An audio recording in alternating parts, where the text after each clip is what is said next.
bersama beliau di dunia wal akhirah. Amin.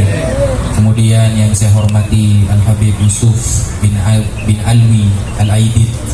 Kemudian yang saya hormati ada Al-Ustadz Dedi Junaidi Khadimul Majlis. Dan kemudian yang Al-Fakir hormati ada Ustadz Dr. Randes Haji Hizbullah yang ada di samping saya. Dan kemudian Al-Ustadz Haji Abdul Ghafur. Dan kemudian yang Al-Fakir hormati Al-Ustadz Andi Mulia.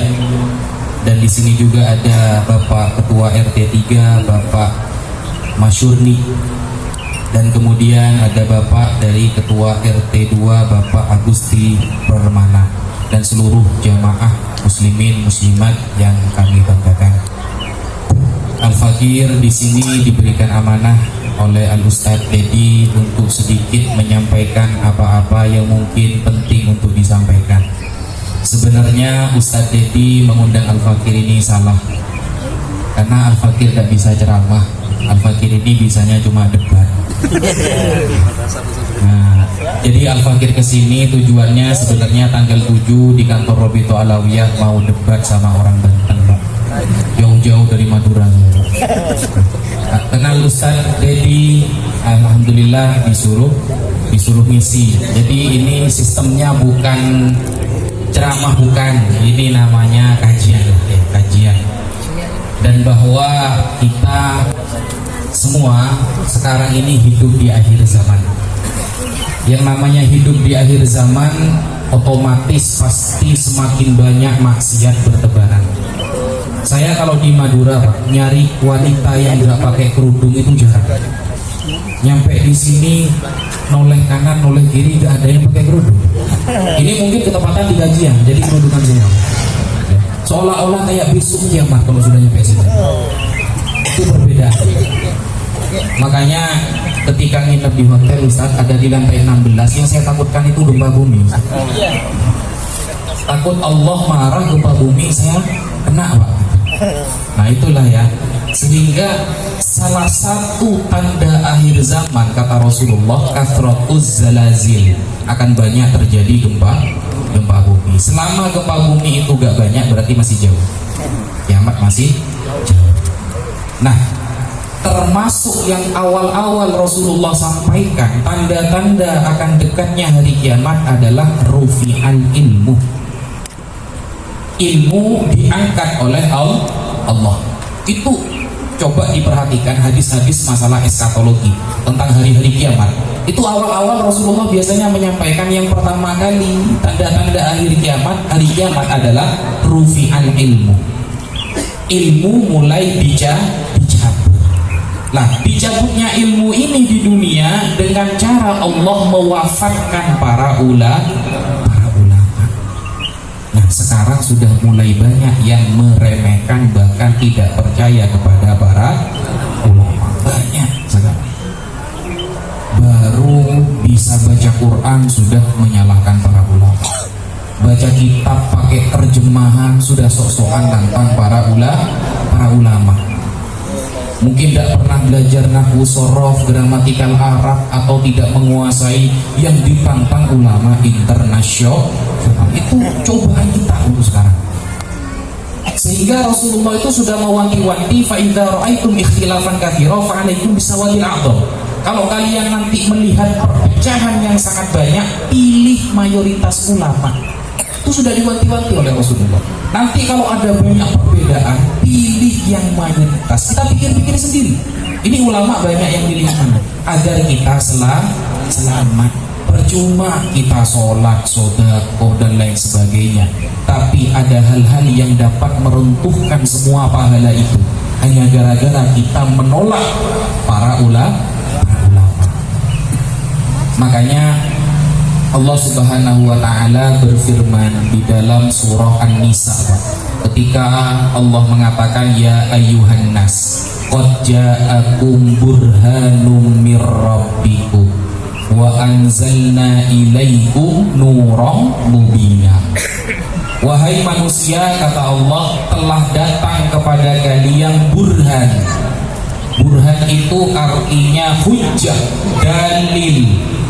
Mu'jizat. Siapa? Nabi Muhammad sallallahu alaihi wasallam. Telah datang kepada kalian Nabi Muhammad mir rabbikum, dari Tuhan kalian. Wa anzalna ilaikum nuram mubina, dan telah kami turunkan untuk kalian nuram mubina. Maksudnya adalah Al-Qur'an. Al-Quran menjadi pembeda bainal haq wal batil. Rasulullah dulu Pak, ketika beliau menampakkan mukjizat-mukjizatnya, apakah semua terima? Oh tidak, difitnah, halusinasi Pak. Rasulullah bayangkan, andaikan kita hidup di zaman Rasulullah, bisa jadi kita pengikut Abu Jahal atau minimal Abu Lahab. Kenapa? Karena sangat menolak kepada hal-hal yang datang dari Allah, meskipun sudah di depan mata. Contohnya, contoh ini Pak ya, Rasulullah memiliki mukjizat, dapat berbicara dengan hewan, bukan semut ya, hewan umum. Rasulullah punya kemampuan seperti itu. Ada hadis sahih riwayat sahabat, riwayat Imam Abu Dawud dan Imam Al-Hakim, dari sahabat Abdullah bin Mas'ud. Pada suatu saat sahabat Abdullah bin Mas'ud jalan-jalan bersama Rasulullah. Suatu saat kata jalan-jalan, lalu sahabat Abdullah bin Mas'ud ini menemukan sebuah hewan burung yang berwarna merah. Apa bahasanya kalau di sini? Burung merah kecil, Pak. Nah, dua anaknya diambil oleh sahabat Abdullah bin Mas'ud. Tak lama dari itu, kemudian betina ibu dari hewan ini datang mengadu kepada Rasulullah. Ini hadis sahih. Mengadu, tasihu, berteriak kepada Rasulullah. Lalu Rasulullah mengatakan, man faja'a hadihi bi farkhaiha. Siapa yang ambil dua anaknya burung ini? Jadi Rasulullah bisa berinteraksi. Itu kan keren, mukjizat kan? Mukjizat.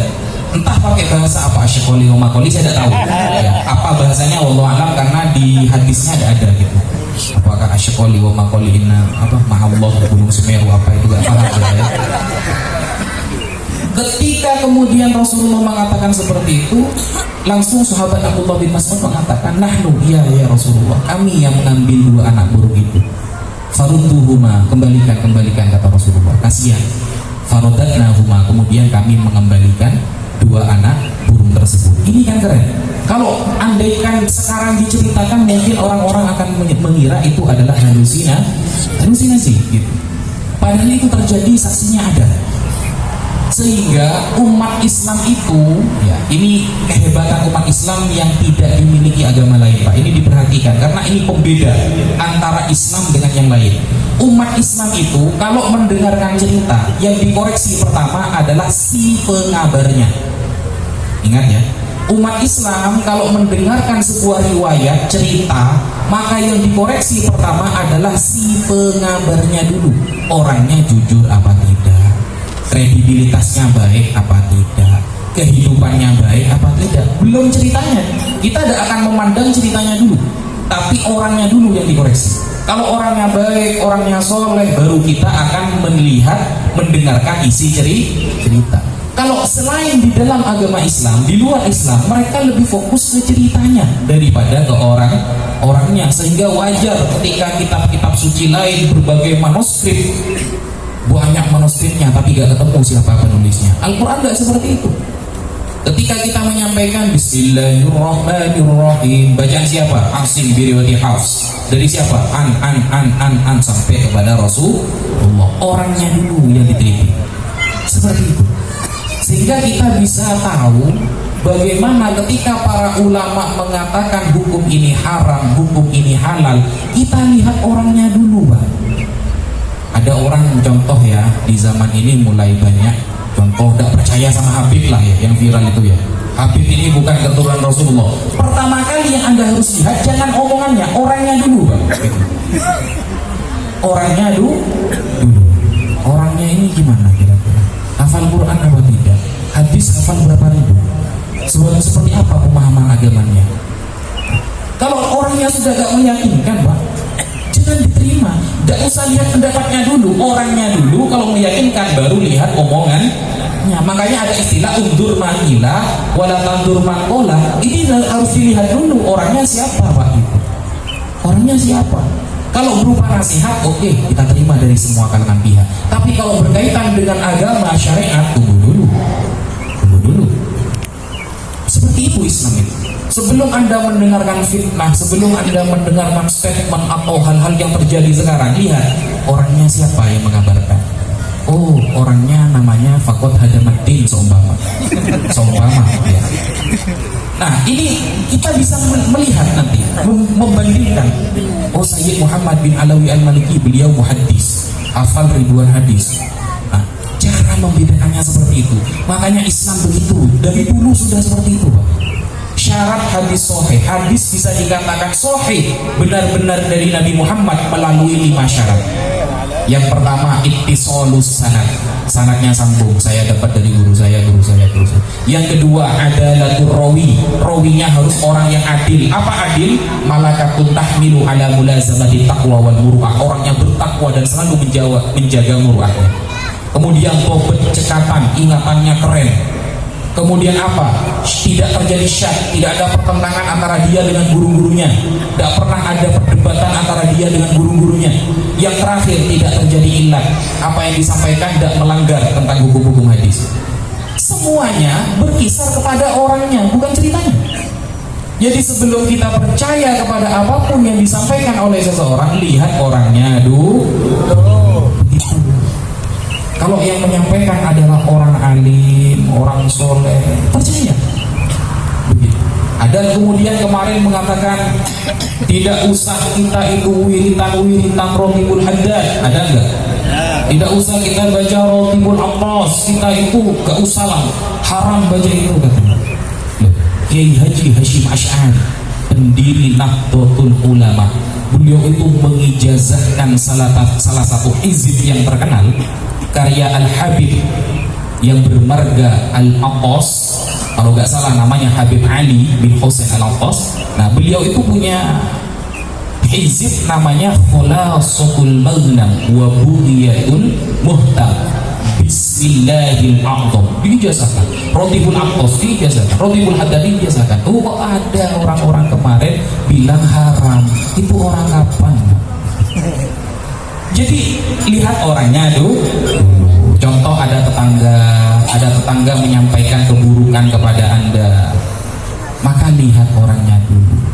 Ketika orang itu sudah kerjaannya gibah terus sopah, ya bisa jadi Anda akan menjadi korban ketika Anda konflik dengan dia. Anda juga akan menjadi korban ketika suatu saat Anda akan konflik dengan dia. Itu makanya sifat Rasulullah, orang yang wajib menjadi Rasul itu harus memenuhi beberapa syarat. Apa salah satunya? Siddiq, jujur, amanah juga, tabligh dan fatonah. Nah, amanah ini yang berat. Amanah itu berat. Idza wusidal amru ila ghairi ahli fantadiris sa'a. Kalau sebuah perkara diserahkan kepada orang yang gak ahli, maka tunggulah kehancurannya. Nah, seorang nabi, seorang rasul saja, ketika mendengarkan kabar dari para sahabat dulu di zaman Rasulullah, Al-Quran itu tercerai-berai, tidak jadi mushaf ya. Awalnya Al-Quran itu tercerai-berai. Setelah zaman Rasulullah, zamannya Sayyidina Abu Bakr As-Siddiq, saat itu ada perang yang bernama Perang Yamamah. Banyak orang hafal Quran tewas. Akhirnya ada inisiatif dari Sayyidina Umar untuk menjadikan Al-Quran satu mushaf. Tidak selesai di sana. Di zaman Sayyidina Utsman, ada sahabat mengusulkan kepada Sayyidina Utsman untuk menjadikan para sahabat dan manuskrip Al-Quran dikumpulkan dan dibakar dan dikhususkan satu yang benar-benar bilisani Quraisy, dengan lisannya orang Quraisy. Akhirnya disepakati. Itu tujuannya apa? Untuk menjaga kemurnian agama, untuk menjaga keaslian agama. Allah mengetuk hati para sahabat agar bersatu menjaga agama ini. Pantas Allah mengatakan inna nahnu nazzalna dzikra wa inna lahu lahafidun. Nah, di Al-Quran juga tertulis fas'alu ahla dzikri in kuntum la ta'lamun. Yang menjadi pewaris Nabi, pewaris sahabat ini adalah para ulama. Kalau kalian nggak tahu masalah agama, nanya ke ulama, bukan dokter Ikan Mujair, Pak. Ada sekarang ahli ikan nila dan mujair. Kita tidak usah ikut para ulama yang sudah wafat, mereka kan tidak bisa meneliti katanya. Ahli beliau dalam hal ikan mujair. Ini gak nyambung kan? Kalau kita sakit gigi datang ke tambal ban, selesai mulutnya, selesai gitu. Nah, sehingga memang ada tupoksinya masing-masing, ada tugasnya masing-masing. Tugas ilmu ini tugas ulama, tugas ini tugas dokter. Begitu. Contoh, Nabi dulu pernah bertemu salah satu sahabat yang bernama Bashir bin Aqrabah. Gara-gara Bashir bin Aqrabah itu apa? Lisannya itu kalau ngomong kaku, Pak. Diludahi oleh Rasulullah, sembuh langsung fasih. Kalau kita jangan niru, Pak. Kalau kita meludahi anak orang, bukan hanya bisu, buta mulanya. Beda ya, beda. Jangan coba-coba. Ada kekhususan, ada babnya masing-masing. Sayyid Muhammad, ulama hadis, ya hadis. Kemudian Syekh Ali Jum'ah, fikih, ya fikih, begitu. Dan kemudian satu orang dokter contohnya membahas hukum berpuasa ke level seharusnya para ustaz. Begitu. Ulama dulu yang sudah wafat tak bisa meneliti, padahal sahabat Abdullah bin Mas'ud mengatakan, "Man kana mustannan falyastanna biman qad mata fa innal hayya la tu'manu alaihi fitnah." Kalau mau ikut ulama, kata sahabat Abdullah bin Mas'ud, ikutilah yang sudah wafat, karena yang masih hidup belum aman dari fitnah.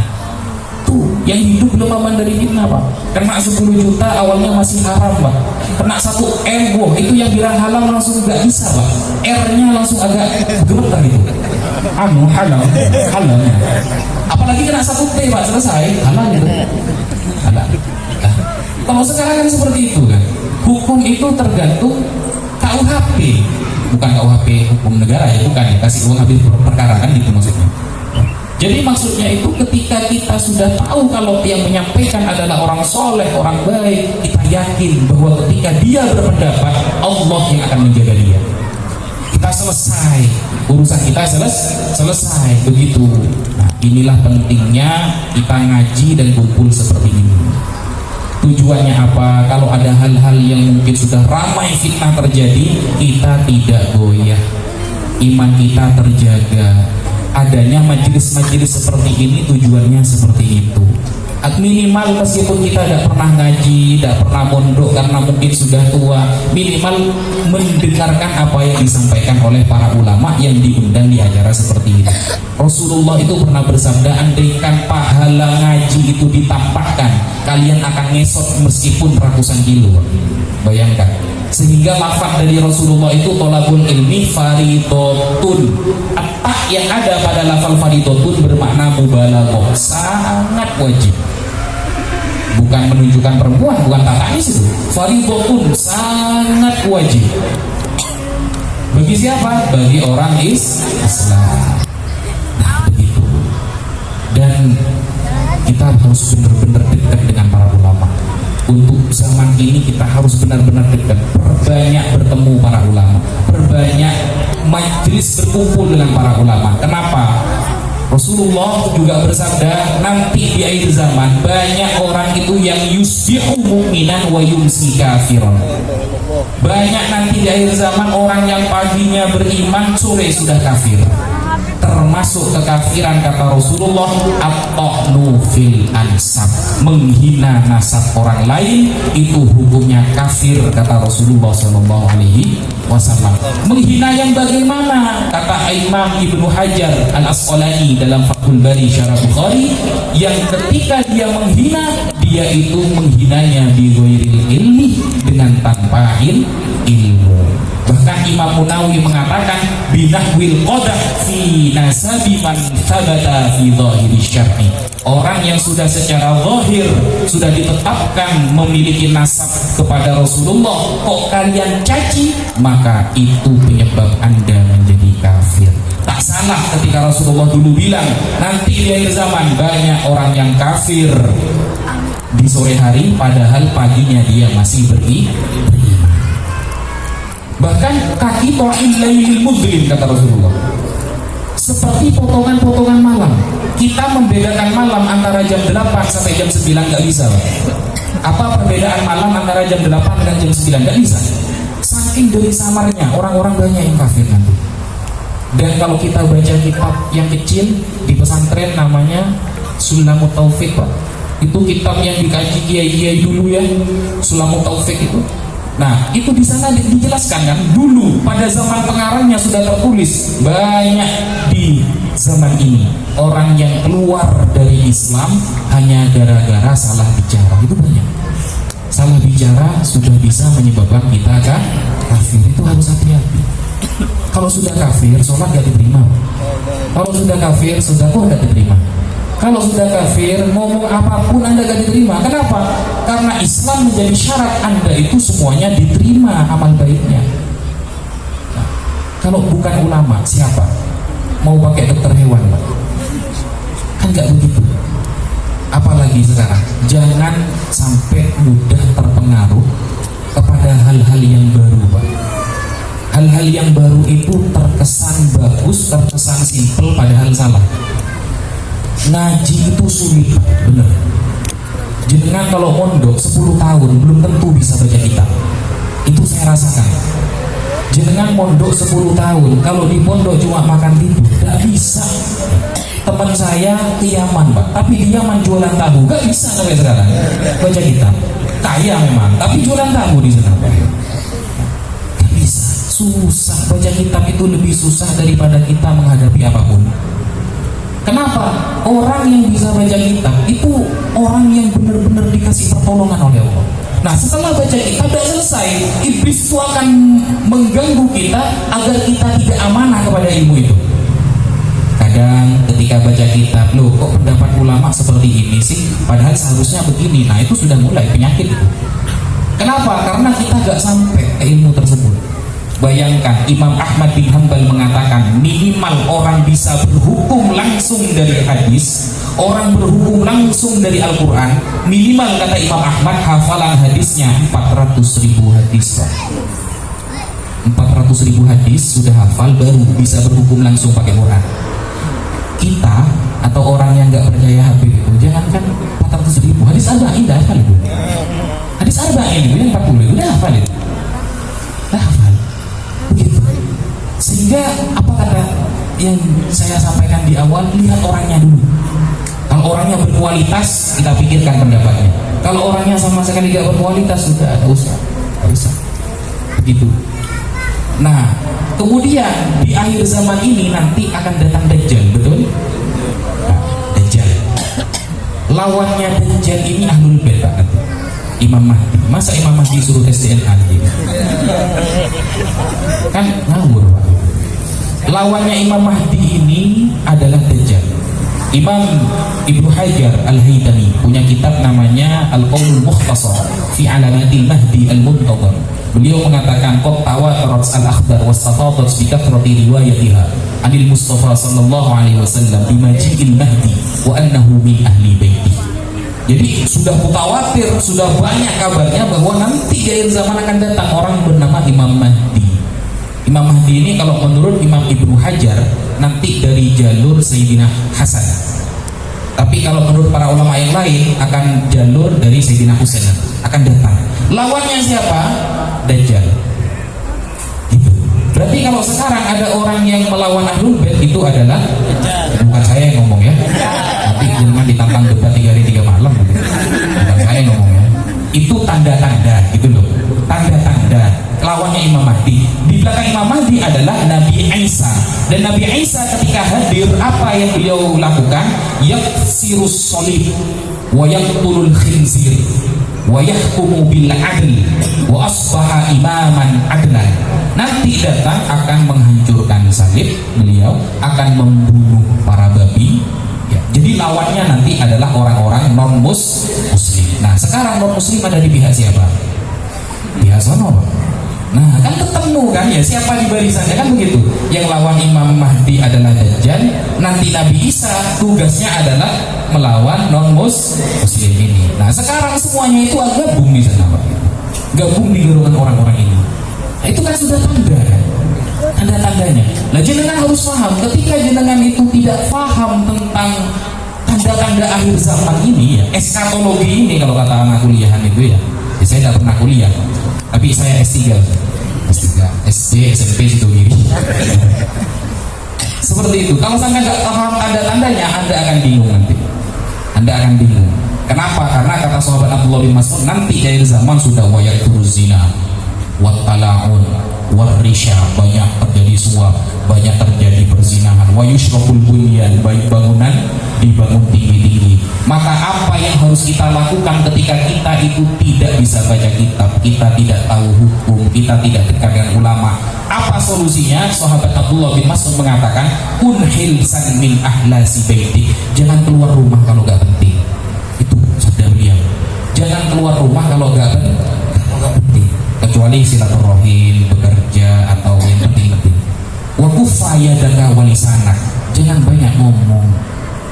Kemudian tangannya dijaga. Kenapa? Karena sumber kemaksiatan dari mulut dan tangan. Seperti itu. Jadi orang yang selamat di akhir-akhir zaman adalah orang yang gak banyak bicara. Kalau gak paham jangan bicara. Kenapa? Kalau jenengan bicara itu, kalau sampai ada satu orang saja yang percaya dengan omongan jenengan, nanti akan diamalkan oleh dia, jenengan akan mendapatkan dosa jariyah. Man sanna fil islami sunnatan sayyi'atan, namanya ini Pak. Karena alaihi wizruha, dia akan dapat dosa, wa wizru man amila biha min ba'dihi, setelahnya itu akan ditransfer juga dosanya, min ghairi ayyan qusa min auzarihim syai', tanpa dikurangi sedikit pun dari dosa pelaku pertama. Semuanya dosanya rata Pak. Dan termasuk yang harus kita jaga di akhir zaman adalah anak-anak kita. Man taraka waladahu jahilan kana kullu dzambin amilahu alaihi. Kalau kita membiarkan anak kita bodoh dalam hal agama, maka semua dosa anak kita yang menanggung adalah orang tuanya. Ingat, kalau kita membiarkan, tidak memfasilitasi anak belajar agama, maka semua dosa yang akan anak ini lakukan sampai mati juga ditransfer kepada orang tuanya. Na'udzubillahi min dzalik. Anaknya nanti mencuri, anaknya nanti menipu, juga tertransfer kepada orang tuanya. Ketika orang tuanya tidak memfasilitasi anak untuk belajar agama sejak dini. Jangan lupakan bahwa dunia ini sementara, selamanya itu nanti di akhirat. Kalau kita diberikan amanah punya anak, kok kita punya rezeki tidak dipondokkan, lebih mengutamakan pelajaran umum sehingga agamanya dianaktirikan, seolah-olah agama ini yang penting ada aja, seolah-olah dituhankan yang namanya ijazah. Kalau gak ijazah takut gak makan. Itu kan sudah mulai menghilangkan norma-norma agama. Itu namanya paham sekulerisme, kata orang barat. Sekulerisme itu adalah orang yang mencoba membedakan antara dunia dan agama, dunia-dunia, agama-agama. Itu paham orang-orang kafir di barat.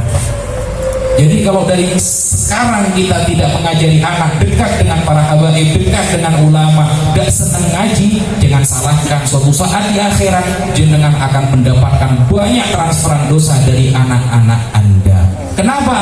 Anda tidak pernah memfasilitasi dia untuk belajar agama.